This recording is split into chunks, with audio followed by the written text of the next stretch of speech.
예, 오늘도 지난 시간에 이어서 주의와 관련된 내용을 살펴보겠습니다. 주의의 증대 방법에 대해서 지난 시간에 쭉 살펴봤었죠. 음, 이런 자극적 요인과 관련된 내용은 기업에서 통제 가능한 부분이고, 개인적 요인은 기업에서 통제 불가능한 부분이에요. 그래서 자극적 요인을 가지고 개인에서 마케팅 자극을 소비자에게 내보낼 때 어떻게 활용하느냐가 중요하다라고 말씀드렸습니다.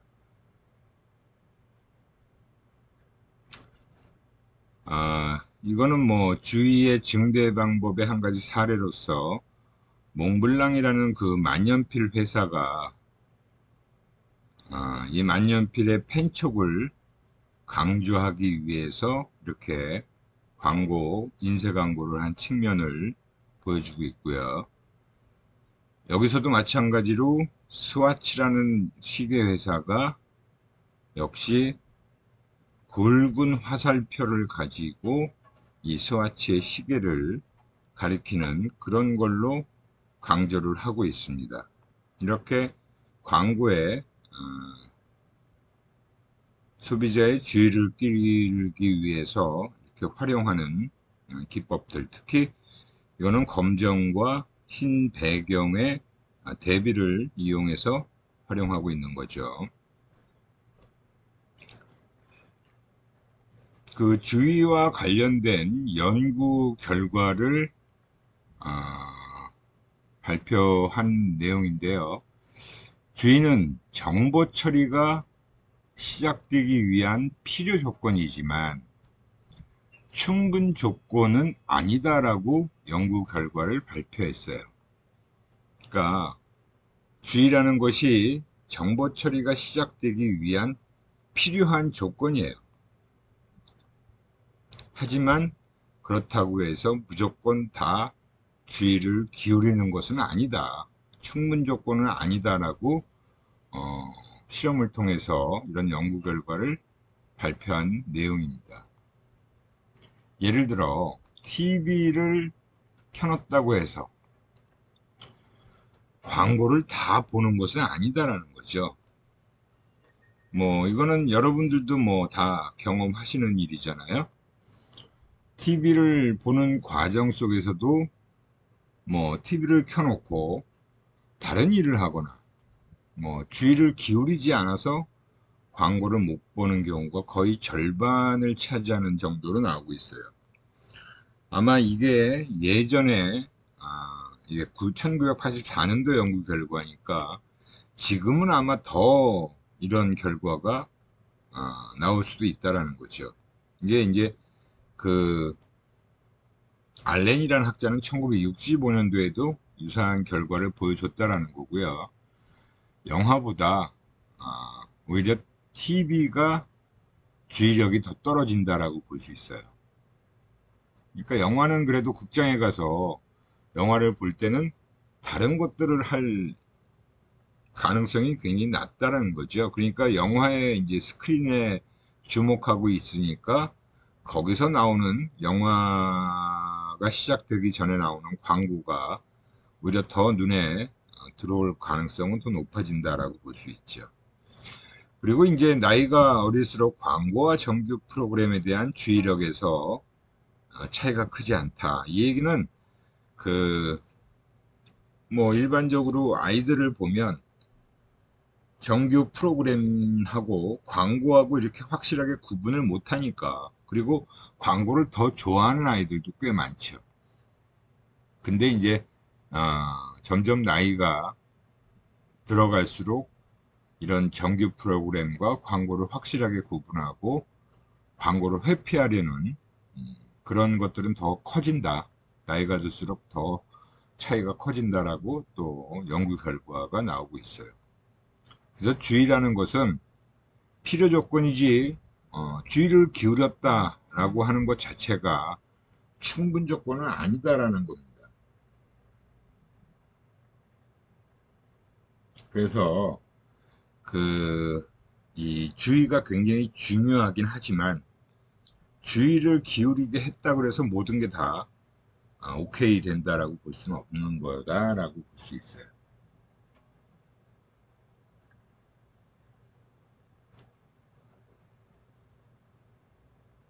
그리고 이제 주의를 거쳐서 주의를 기울인 자극에 대해서 이제 우리가 지각 처리가 일어난다라고 했잖아요. 그래서 이 입력된 정보를 처리하는 일련의 과정이다.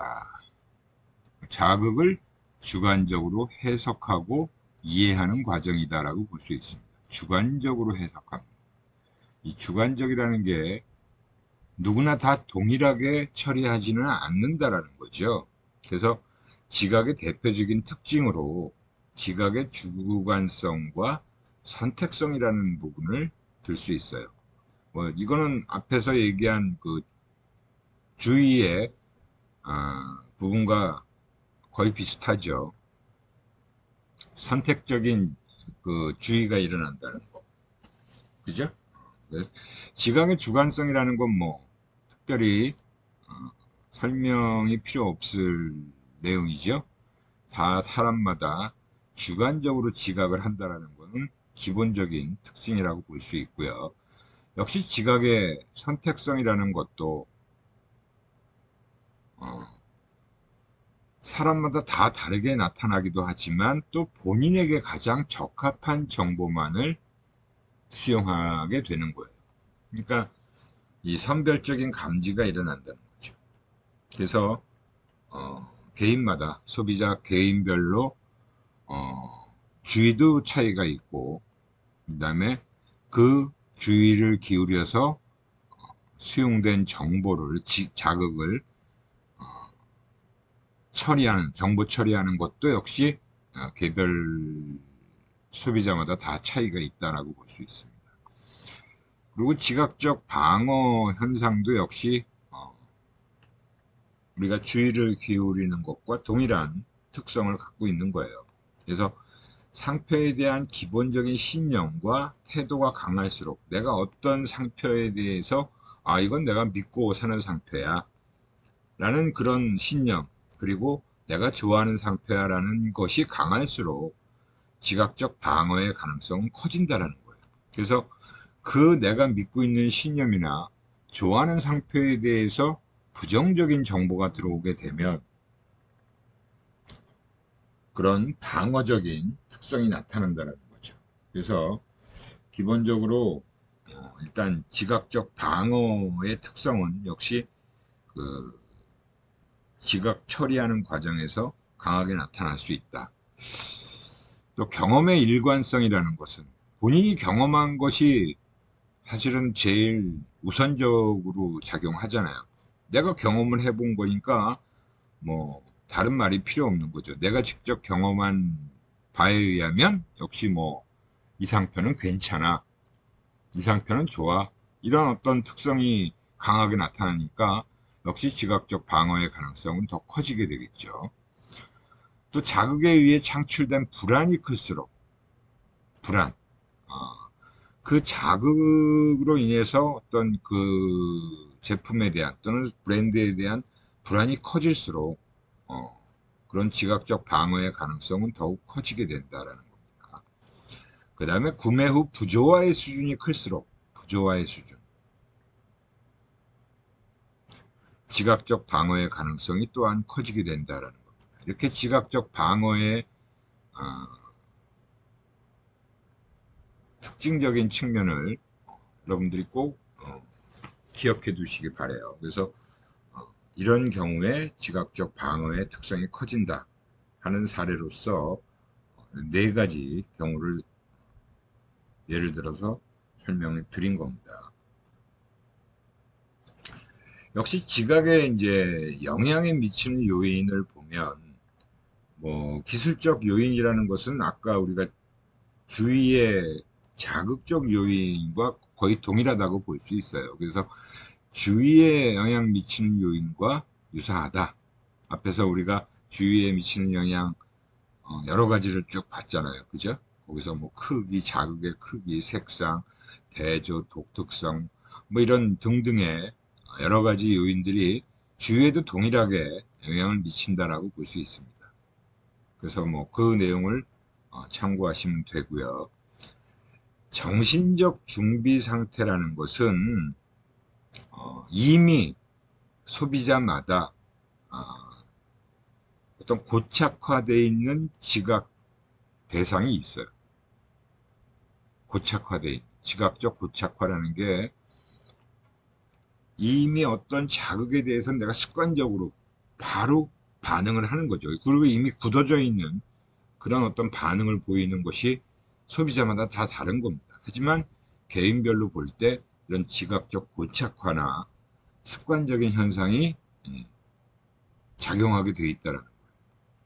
어떤 자극에 대해서는 내가 무조건적으로 접근을 하고 더 잘 처리하는 자극이 있는가 하면 어떤 자극에 대해서는 무조건 회피를 하고 처리하지 않으려고 하는 그런 것도 나타난다라고 볼 수 있는 거죠.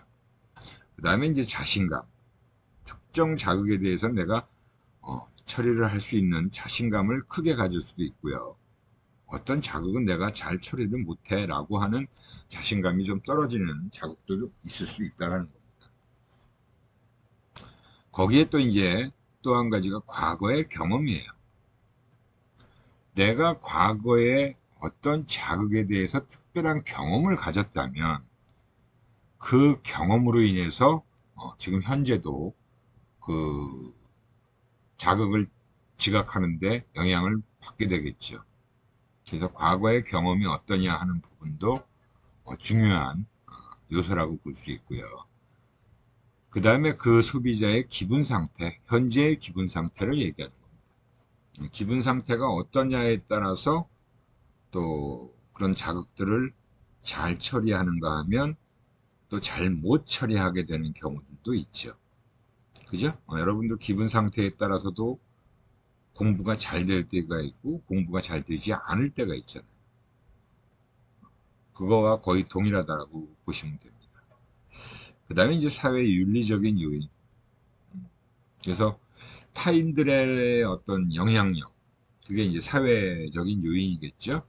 그리고 윤리적인 요인도 그 사회에서 허용된, 그 사회에서 금지된, 뭐 그런 어떤 부분들이 역시 내가 어떤 자극을 처리하는데 영향을 미칠 수 있다는 것이 바로 사회윤리적 요인이라고 볼 수 있습니다. 그래서 지각에 미치는 요인은 기술적 요인, 그 다음에 정신적 준비 상태, 그 다음에 과거의 경험, 기분, 사회윤리적 요인, 이렇게 여러 가지 다양한 요인들이 영향을 미칠 수 있다는 것을 꼭 기억해 두시기 바랍니다.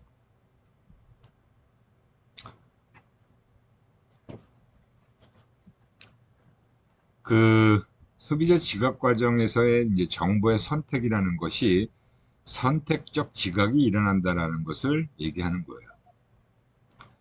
선택적으로 자극 노출이 일어날 수 있고요. 그러니까 무수히 많은 자극들이 하루에도 수천 개씩 그 개별 소비자에게 쏟아지는데 그 모든 자극들이 다 그 소비자에게 감지되고 주의를 기울이고 하지 않죠. 선택적으로 노출이 이루어지는 겁니다. 그죠? 내가 길거리를 지나다니면서도 모든 마케팅 자극들이 다 눈에 들어오지 않고 또 모든 그런 마케팅과 관련된 청각 자극들이 다 들리는 건 아니에요. 선택적으로 노출이 이루어지고 또 선택적으로 주의를 기울이고 그리고 역시 이해나 저장도 마찬가지로 선택적으로 일어난다는 게 기본적인 시각 과정의 내용이라고 보시면 돼요. 그리고 또 선택적 지각의 기능으로서 지각의 방어 현상과 지각의 탐색 현상이 있어요. 역시 이것도 대체로 일반적인 소비자들에게서 나타나는 방어나 탐색 행동이 있을 수 있지만 소비자마다 조금씩 차이는 있겠죠. 지각의 방어 현상이라는 것은 어떤 대상에 대해서는 평상시만큼 잘 인식하지 않으려고 하는 현상이에요. 피한다는 거죠. 회피한다는 거죠. 또 지각의 탐색이라는 현상은 어떤 사물을 평상시보다 더 잘 지각하는 현상이에요. 이 역시도 소비자마다 조금씩 차이는 있어요. 정도 차이가 나타나겠지요. 나는 특히 이런 자극은 싫어. 그래서 내가 그 지각을 하지 않으려고 일부러 회피하는 것들. 방어가 강하게 나타나면 그럴 수 있고요. 탐색 또한 내가 평소보다 더 그 자극에 대해서는 더 잘 지각하는 그런 현상이 나타나는 경우가 있어요. 그렇기 때문에 이러한 그 소비자들의 특성이 있다는 것을 어느 정도 고려해야 되고요. 그렇다고 우리가 뭐 마케팅 담당자 입장에서 개별 소비자들의 이런 시각의 방어나 탐색이 어떤지를 다 파악할 수는 없어요. 그렇기 때문에 대체적으로 그 사회 전반에 있는 소비자들의 방어나 탐색 현상 정도는 어느 정도 파악해 놓는 게 필요하다라고 볼 수 있죠. 그 내용을 쭉 이렇게 정리해 놓은 부분입니다. 선택적 노출이라는 것은 바로 이런 내용이죠. 소비자의 감각기관에 입력되면 감각흥능기가 작동을 해요. 그래서 그 자극을 감지하게 되고 그 자신이 선택한 제품에는 보다 큰 관심과 해상 수준을 나타내죠. 그래서 감지, 변별, 형태인식의 문제가 거기서 지각 처리하는 과정에서 나타나게 된다. 이 지각과 관련된 이런 뭐 형태인식, 뭐 변별 이런 것들은 다 우리가 심리학 개론 시간에 다 이미 기본적인 내용들은 배우셨을 거라고 생각이 됩니다. 물론 지각 심리학 우리가 또 별도로 공부하기도 하지만 그 내용에서 더 상세하게 배웠을 것으로 생각이 되어집니다. 그래서 여기서 일일이 그런 현상에 대한 내용을 다 설명드리기는 어렵다라고 말씀드릴 수 있고요. 뭐 선택적 주의도 역시 마찬가지로 앞에서 우리가 살펴본 내용과 거의 동일한 내용이에요. 그죠? 선택적인 주의가 일어난다. 그래서 욕 다드슨의 법칙, 그 주의의 수준이 중간 정도일 때 정보 처리가 가장 활성화되는 수준이다라고 하는 부분들. 그죠? 지지 정보에 대해서 많은 주의를 기울이지만 소비자의 그 자기의 자신의 생각과 반대되는 반박 정보에 대해서는 애써서 기피하려고 회피하려고 하는 경향. 그게 선택적 주의다라고 볼 수 있고요. 뭐 몰입 자극에 대해서 선택적 주의를 기울인다. 당연히 그런 현상들이 나타나겠지. 선택적 이해라는 것도 거의 동일한 측면입니다.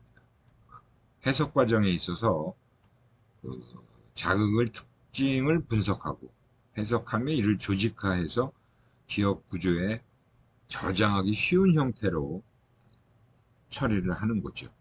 그 자기의 이미 기존에 가지고 있던 신념, 태도와 일치하도록 정보를 자의적으로 해석한다는 거예요. 자의적으로 해석. 여기에는 이제 보통 자료 주도적인 방법과 사고 주도적인 방법이 활용되고 있다. 선택점 보존이라는 것은 이제 기억과 관련된 내용이죠. 우리가 이 지각 과정 뒤에 나오는 과정이 기억 과정이에요. 다음 시간에 아마 기억 과정을 진도를 나가게 될 텐데, 뭐 이미 형성되어 있거나 새롭게 형성된 신념에 부합되는 정보만 기억한다. 그러니까 이미 내가 그렇게 알고 있는 사실, 또 그렇게 알고 있는 것과 또 새로운 정보가 더해져서 형성된 신념, 그런 것과 일치되는 정보에만 기억을 하려고 한다는 거죠. 그래서 나중에 의사결정할 때 그런 정보들을 활용하려는 성향이 바로 선택적인 보존이다라고 볼 수 있습니다. 그렇게 자기의 생각과 일치하지 않는 정보는 굳이 기억하려고 하지 않는다는 거죠. 아니면 망각에 의해서 아예 소멸되어지는 현상이 나타난다라고 볼 수 있어요. 뭐 정보의 선택인데 이런 그 광고가 나간 인쇄 광고의 사례입니다. 그래서 하나은행의 서비스가 별로라고 생각하는 고객들에게 선택적으로 노출되는 광고다라고 볼 수 있죠. 서비스가 별로였는데 보니까 고객 만족도에서 1위를 했다라는 거는 뭐 하나은행 고객들이 볼 때 그래? 하나은행이 서비스 만족도도 좋아? 라고 해서 다시 생각을 하게 되는, 기존에 갖고 있던 이미지를 변경시키는 그런 광고로 활용됐다라고 볼 수 있죠.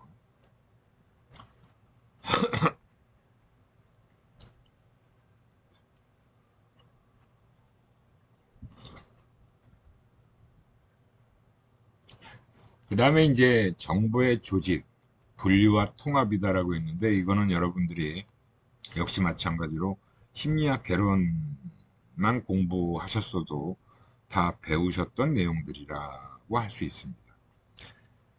지각적 분류 현상과 분류, 카테고라이제이션이다. 범주화라고 보시면 되고요. 지각적 통합, 인티그레이션, 요런 그 지각 과정에서 나타나는 현상을 일반적인 사람들이 하고 있는 현상에 대한 설명이에요. 이게 이제 역시 우리 소비자 심리학에도 그대로 적용이 돼서 응용이 되고 있다라고 보시면 됩니다. 지각적 분류라는 것은 제품 분류에 적용이 돼요. 제품 분류에. 그래서 이게 동일한 제품인지 아니면 다른 제품인지 그런 것들을 처리할 때 지각적 분류라는 것이 적용되고요. 또 역시 광고 자극에서 활용하는 경우도 지각적 분류 현상을 활용한다라고 보실 수 있습니다. 그래서 어떤 자극을 활용하느냐, 또 어떤 제품이냐, 그런 제품 범주화는 굉장히 중요해요. 시장이 다른 시장이냐, 같은 시장에서 치열한 경쟁을 할 거냐 하는 부분에서 이 제품을 소비자에게 어떻게 지각시키느냐는 기업에서 마케팅 활동으로 할 수 있는 일입니다. 광고를 어떻게 하고 소비자들에게 이 제품이 어떤 제품이다라는 것을 지각시켜야 되는 거죠. 그 다음에 이제 지각적 통합은 말 그대로 그 제품의 색상이나 디자인이나 모양, 뭐 기업 이미지 같은 거에 이제 활용을 하는 건데요. 이건 이제 그 실제 광고 자극으로서 이런 어떤 자극의 색상, 디자인, 모양 이런 것들을 가지고 활용할 때 이런 원리가 작용한다라는 것을 알고 만들 수 있다라는 거죠. 가장 기본적으로 통합의 세 가지 원리 정도를 우리가 여기서 살펴볼 수 있는데, 유사성의 원리가 있고요. 폐쇄성의 원리가 있어요. 그리고 전경과 배경의 원리가 있습니다. 아마 이거 여러분들은 뭐 다 배운 내용이잖아요. 그죠? 유사성의 원리라는 건 뭐예요? 이렇게 자극이 OX, OX, OX가 쭉 이렇게 제시가 되어 있을 때 우리 일반적으로 사람들은 어떻게 이 자극을 처리해요? 이렇게 처리하진 않죠. OX, OX, OX로 처리하기보다는 이렇게 같은 자극끼리 처리한다는 거예요. 그게 유사성의 원리입니다. O는 O대로 처리하고 X는 X대로 처리한다는 거예요. 이게 유사성의 원리예요. 딱 봤을 때 이렇게 쭉 밑으로, 그죠? O를 함께 처리하게 된다는 거죠. 폐쇄성의 원리는 여기 뒤에 요 얘가 폐쇄성의 원리예요. 폐쇄성의 원리. 완성을 시켜놓지 않았는데 그거를 스스로 완성을 시킵니다. 이게 분명히 병인데 그 병의 반만 이렇게 그림으로 광고를 제시했잖아요. 그 반도 소비자가 스스로 완성을 시키는 거예요. 그래서 이런 것이 이제 폐쇄성의 원리라고 하는 겁니다. 미완성된 것들을 완결시키는 거죠. 그 다음에 전경과 배경의 원리가 바로 이거죠. 요 그림을 보면 뭐가 눈에 딱 들어오세요? 먼저 들어오는 게. 흰 배경이 눈에 들어오는 사람들은 술잔이라고 지각을 할 거예요. 근데 배경이 아니라 전경으로 요 흰색을 눈에 먼저 들어오면 바로 술잔을 지각하는 거고, 전경으로 이 검은색을 먼저 지각하게 되면 사람의 얼굴을 두 사람이 이렇게 마주 보고 있는 그런 거죠. 그러니까 요게 술잔으로 보이게 되면 흰색이 바로 전경이 되는 거예요. 그리고 검은색은 배경으로 들어가요. 근데 검은색을 만약에 전경으로 지각하게 되면 흰색은 배경으로 들어가는 거죠. 그래서 전경과 배경의 원리라는 게 바로 이런 건데, 우리 심리학에는 이런 그 전경과 배경의 원리를 뭘로 지각하느냐를 활용하는 데 사용되는 그 젊은 여자의 그 모습과 할머니의 모습이 같이 겹쳐져 있는 그림 같은 경우도 전경과 배경의 원리다라고 보실 수 있습니다. 이런 것이 바로 지각적 통합과 관련된 현상들이다라고 보실 수 있어요. 그래서 이게 폐쇄성의 원리를 보여주는 광고 사례고요. 그리고 이제 지각의 한계라는 게 있어요. 지각의 한계. 지각의 한계라는 것은 우리 인간이 지각을 경험할 수 있는 제일 낮은 수준을 얘기하는 겁니다. 어디까지 지각할 수 있느냐 하는 문제죠. 그리고 있는 것과 없는 것의 차이를 어디에 맞출 것이냐, 그 기준점이 어디냐라는 거예요.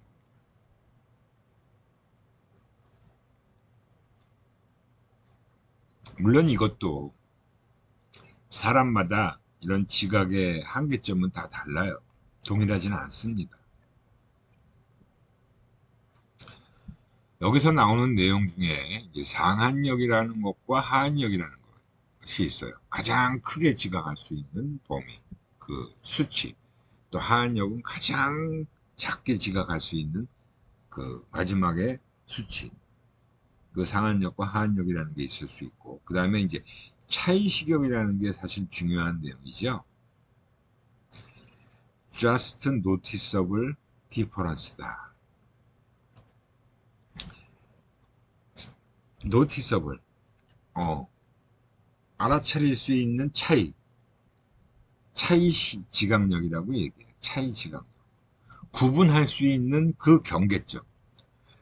여러분들 뭐 가끔 그런 게임 같은 것도 있잖아요. 이게 퍼즐 같은 데 보면 두 그림 사이에 차이가 있는 거를 찾아내는 그런 게임도 있잖아요. 뭔가 차이가 있는 부분을 지각하느냐 못하느냐에 대한 부분 차이식역이에요. 근데 이것도 역시 사람마다 좀 차이는 있을 수 있는데, 대다수의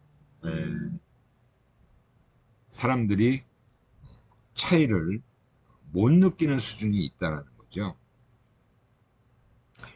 그래서 이 JND를 가지고 마케팅에 많은 기업들이, 사실은 우리가 알고 있는, 익히 알고 있는 대기업들도 이 JND를 가지고 마케팅에 활용을 해왔어요. 여기서 이제 예를 든 거는 허쉬사에서 가격을 4번 인상하는데, 가격은 조금씩 올리면서 무게는 14번을 축소했다는 거예요. 그러니까 사실 우리가 허쉬 초콜릿을 사 먹는 사람들이 그 허쉬 초콜릿의 무게를 정확하게 인지하지 못하, 지각할 수 없잖아요. 그래서 가격을 안 올릴 때는 안 올리는 것처럼 가격은 그대로 두고 그 초콜릿의 무게, 용량을 조금씩 줄이면 사실은 우리 소비자들은 이 초콜릿이 작아졌는지, 뭐 가벼워졌는지 이런 것들을 전혀 지각을 할 수가 없어요. 그렇게 해서 14번이나 축소를 시켰다는 겁니다. 이건 어떻게 보면 뭐 막 속된 말로 사기를 친 거죠. 소비자들에게. 그래서 그런 부분을 가지고 이제 외부의 법칙이라고 해서 외부가 이런 얘기를 이제 법칙화했어요. 최초의 자극 강도, 최초의 자극 강도 분의 자극의 증가분, 자극이 늘어난 것과 줄어든 것에 대한 증가분을 가지고 나누면 그게 외부 상수가 돼요. K라는 게. 외부 상수라고 얘기하는 겁니다.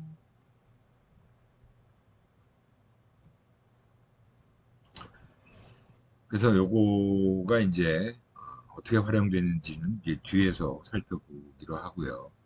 그 다음에 이제 절대 식약이라는 것은 소비자가 지각할 수 없는 수준이에요. 그러니까 어두운 밤에 촛불을 가지고 실험을 하는 거죠. 어딜만큼 떨어진 거리에서 그 촛불의 그 밝기를 지각하는지, 그 이상 되면 촛불이 켜 있는데도 촛불을 지각하지 못하는 거죠. 그게 절대 식욕이라고 하는 부분입니다. 뭐 절대 식욕은 특별히 그렇게 활용하는 경우가 많지는 않죠. 그 다음에 잠재 의식적 지각이다 해서 식역화 지각, 서브리미널이라고 얘기해요. 서브리미널.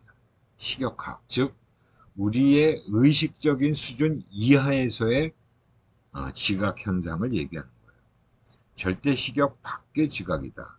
의식 상태에서는 지각할 수 없는 것처럼 느껴지는데 사실은 무의식적으로 우리는 그것들을 지각하고 있다는 거죠. 그래서 실제 이런 영화관에서 실험을 했어요.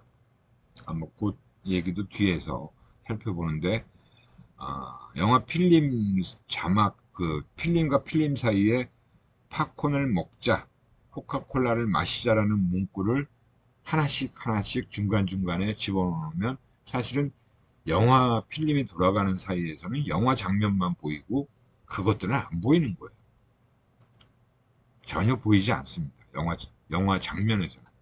근데 우리의 무의식적인 지각이 작동되고 있다는 거죠.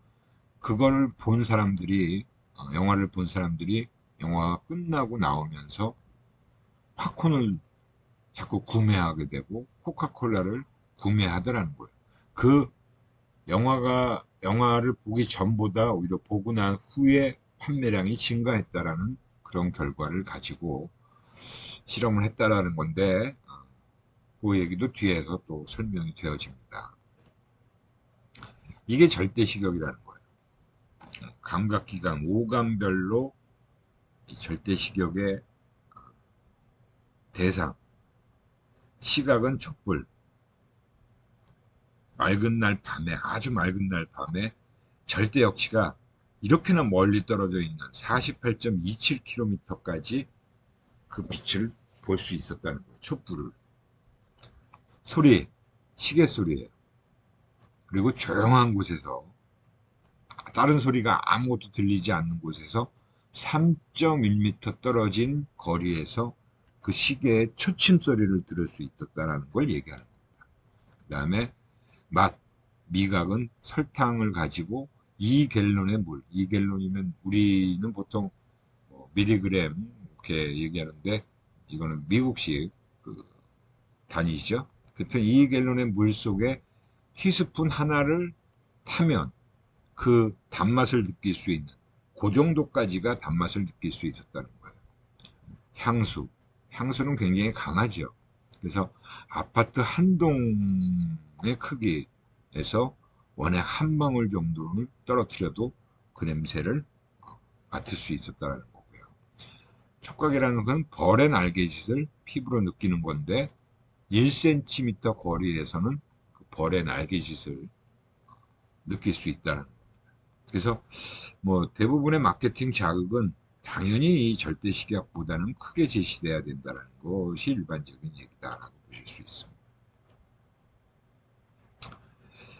그 다음에 이제 우리가 JND 말씀드렸잖아요. 차이 식역. 두 자극의 차이를 변별할 수 있는 게 중요하죠. 변별. 그 차이를 느낄 수 있는 최소한의 감각 역시점이라는 게 바로 JND예요. 두 자극의 차이를 변별할 수 있는 가능한 한 최소한의 차이. 그래서 배보상수라는 게 바로 그런 얘기입니다. 기준 자극이 클수록 차이를 느끼는 데 필요한 자극량은 커져야겠죠. 그죠? 자극량의 변화가 더 커야지 된다는 거예요. 기준 자극이 작으면 약간의 변화만으로도 차이를 느낄 수 있다는 것을 의미하는 거죠. 그래서 이거는 10g의 그 소금과 14g의 소금을 넣었을 때 맛의 구분이 가능하다면 이 14g은 4g 늘어난 거지만 사실은 JND라고 할 수 있다는 거죠. 그러니까 10g과 14g의 차이를 느낀다는 거예요. 근데 100g과 동일하게 4g을 더 늘렸지만 104g은 맛의 구별이 어렵다는 거죠. 그래서 이때 4g의 차이는 JND가 아니다라는 거예요. 이건 무슨 얘기인지 충분히 아실 수가 있겠죠. 뭐 배버상수가 뭐예요? 기준 100분의 104와 10분의 14를 가지고 배버상수를 구해보면 JND가 어디가 더 큰지를 알 수 있죠. 이거는 실제 제품 패키지에서 어떤 그 가격은 그대로인데 그 비스켓의 용량을 아니면 개수를 줄여서 그 가격은 그대로 여기 500원이라고 돼 있잖아요. 근데 분명히 용량을 줄인 거예요. 이게 100 몇 그램, 100 몇 그램인가 그런데 이건 100g으로 줄인 거예요. 근데 소비자들은 이걸 지각 못하죠. 가격에 대해서는 분명히 민감하게 가격 변화를 감지할 텐데 패키지 변화는 잘 모르는 거죠. 그죠? 그래서 실질적으로 가격 인상 효과가 나타나는 거예요. 그만큼 이 에이스 크래카의 한 개를 줄였더라도 분명히 무게는 가벼워지는 건 사실인데 그걸 소비자들은 그 차이를 못 느낀다는 거죠. 이것 또한 그 예전에 이런 그 유사품들이 나왔을 때 유사품들의 잘 못 지각하는 그런 경우를 얘기하는 거예요. 그래서 JND 이내의 차이를 느낄 수 있도록 사실은 만들어야 되죠. 유사 제품의 경우는. 그래서 이런 맥주, 화이트 광고에 화이트인데 하이브, 물 먹는 하마라는 게 있죠. 근데 이걸 해마로 바꿨어요. 이런 것들은 소비자들은 그냥 바쁜 와중에 매장에서 사게 되면 얼핏 그냥 사는 거예요. 그죠? 그러니까 JND의 차이를 느낄 수 있도록 만들어야 되는 그런 부분이 있죠. 그러니까 오리지널 제품의 경우는 유사 제품이 JND 이내의 차이, 그러니까 잘 그걸 구분 못하게 만들어야 된다는 얘기예요. 그래서 가격 인상과 인하에 JND를 활용하는 기업들은 꽤 많아 왔어요. 많이 있어요. 대부분의 기업들이 이런 JND를 활용해 왔다는 거죠. 그래서 가격을 인상할 때는 차이를 모르게 해야 되고 할인해 줄 때는 그 확실한 가격을 인하했다라는 것을 느끼게, 그 가격에 대한 부분도 사실은 예민하잖아요.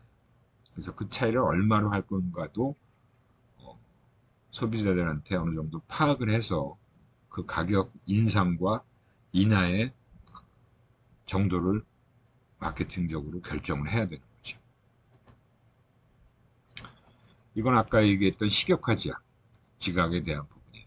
그래서 이 이트팝콘과 드링 코카콜라를 자막을 절대시각 이하인 330초분의 1 동안만 노출했던 거예요. 그러니까 원래 영화라는 게 여러 필름들을 쭉 연결시켜서 영화가 그 스크린에 보여지잖아요. 근데 그런 그 사이에 아주 짧은 시간, 정말 뭐 의식적으로는 전혀 그 문구가 보이지 않아요. 근데 스크린 그 필름 사이에 그걸 하나씩 가끔 집어넣고 투사를 했더니 무의식적으로 그걸 지각했다는 거죠. 그래서 이게 시각화 지각의 효과에 대한 결과를 발표한 걸로 됐는데, 그 효과에 대한 신뢰성을 사실은 이 조사회사의 간부가 실험 결과를 너무 과장해서 발표했다라고 해서 신뢰성을 잃어버렸어요. 그래서 사실은 이런 시각화 지각 광고에 효과가 있다 하더라도 소비자의 의식적인 측면이 아니라 무의식적인 걸 활용했기 때문에 윤리적으로 안 좋다라고 하면서 아예 금지시켰습니다. 이 부분에 대해서. 그래서 이게 정말 효과가 있다 없다에 대한 얘기는 아직 결론이 명확히 나지 않았어요. 근데 뭐 이걸 아예 금지시켰기 때문에 그 이후로 이런 얘기는 많이 사라졌다라고 볼 수 있습니다. 이거는 이제 우리 교과서에는 없는 내용인데요. 실제로 제가 이제 그 마케팅 관련 일을 하면서 특히 리서치 회사에 있으면서 이 지각도라는 거, 퍼셉추얼 매핑이라는 작업을 할 때 이런 식으로 작업한다는 거에 대한 분석 사례를 집어넣는 것입니다. 이건 여러분들이 한번 참고로 해서 이렇게 쭉 보시면 돼요. 일단 시장 구조를 파악하는데 첫 번째 단계에서 그런 것들이 이루어집니다. 그래서 그 요인 분석을 하게 되면 그 요인이 구분되죠. 그래서 그걸 가지고 제1축 건강식 비선호와 건강식 선호하는 차원이 하나의 축으로 잡히고, 맛을 선호하는 부분과 맛은 오히려 경제성을 선호하는 부분이 양극단에 놓여지면서 하나의 축을 선택합니다. 요인이 이렇게 두 가지로 나왔다는 거죠. 그래서 이 차원의 선택이 바로 이런 것에 의해서 이루어진다. 여러분들이 통계학을 좀 더 고급 통계를 배우게 되면 학교에서는 아마 요인 분석까지는 진도가 안 나가요. 대학원에서 통계학을 또 공부하게 되면 이 요인 분석에 대한 설명을 좀 공부하게 됐고요. 그래서 이런 아이겐 밸류라는 걸 통해서 설명 변량의 정도를 파악해낼 수 있고, 그리고 스피어만의 서열 삼감 분석을 가지고 이렇게 요인 분석 결과를 바탕으로 해서 두 축을 결정합니다. 그리고 이런 그 두 축에 따라서 역시 시장 세분화 작업을 해야 되는데, 여기서는 이제 바로 그 사람들의 성향을 가지고 분리를 해요. 요인 점수를 가지고 군집 분석을 하면, 클러스터 분석이라는 게 군집 분석입니다. 그래서 그 군집별로 요인 점수의 평균을 구해서 중심 좌표를 구하고, 이 중심 좌표를 구한다는 거예요. 이 원마다 중심 좌표가 조금씩 다 차이가 있죠. 그래서 그 좌표를 중심으로 해서 n의 크기, 사례수의 크기를 가지고 원의 크기를 결정 짓는 겁니다. 그래서